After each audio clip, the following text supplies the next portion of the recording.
Whether you're living a sedentary lifestyle or training very intensely at the gym, it's still possible that you have very firm hips. It's because we don't move around in a way that makes our hips mobile. You can turn to yoga and trust that yin yoga poses will help you open up those hip flexors.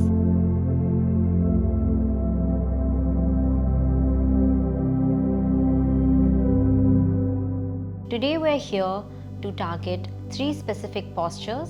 Now whether you're traveling and you don't have a yoga mat or blocks or straps and you still want to loosen up your hips a little bit, these postures are specifically for you. We're going to be practicing 3 asanas today, which are your Baddha Konasana, butterfly pose, Supta Kapotasana, lying or reclined pigeon pose, and Ananda Balasana, which is your happy baby pose. So come and join me in the first asana. Whenever you're ready, you're going to come into your Baddha Konasana, your butterfly pose. It strengthens and improves flexibility in the inner thighs, groins and the knees.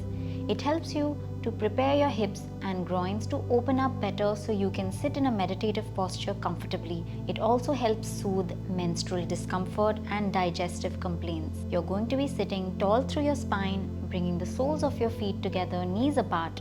From here, maybe you can flap your knees down a couple of times. And whenever you're ready and you're comfortable, let's find some stillness by just folding forward. You're going to lean over your feet. You can either stay here or your elbows come down on the mat completely. Let's stay in this posture for the next 1 to 2 minutes, breathing deeply into your belly. Release your posture, coming into the next one, which is your lying or reclined pigeon pose. Your hips will be able to move more freely and be more flexible as you perform this posture.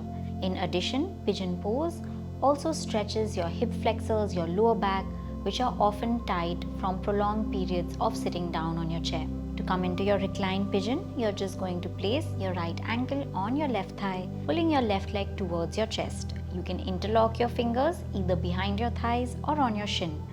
Once again, remember we're going to stay here for a few moments. You can either close your eyes or look up to the ceiling.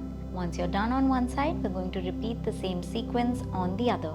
For our next asana, you're going to stay right there, lying down on your spine, bringing your knees into your chest, grabbing the outer edges of your feet. This is called your Ananda Balasana or your happy baby pose. A yogi is like a baby, happy and blissful always. You may have seen this posture and maybe even done it in your yoga class as a part of your cool down sequence. So let's stay right here, giving our inner thighs and hip flexors a nice stretch for the next 2 minutes. Make sure to keep breathing into your belly, applying very gentle pressure on your feet, gently pushing your knees closer towards the ground. Guys, yin yoga is extremely meditative. So see if you can hold the posture instead of overthinking or being overwhelmed by thoughts. If you can just lay still, observe yourself, you're likely to benefit from these postures, not just in your hips, but also mentally, feeling energized and emotionally balanced once you come out of these postures. With regular practice, your hip flexors are going to loosen up and they'll get easier for you each time you get into them. In case you have any questions, feel free to drop them in the comments below. Until then, bye bye and namaste.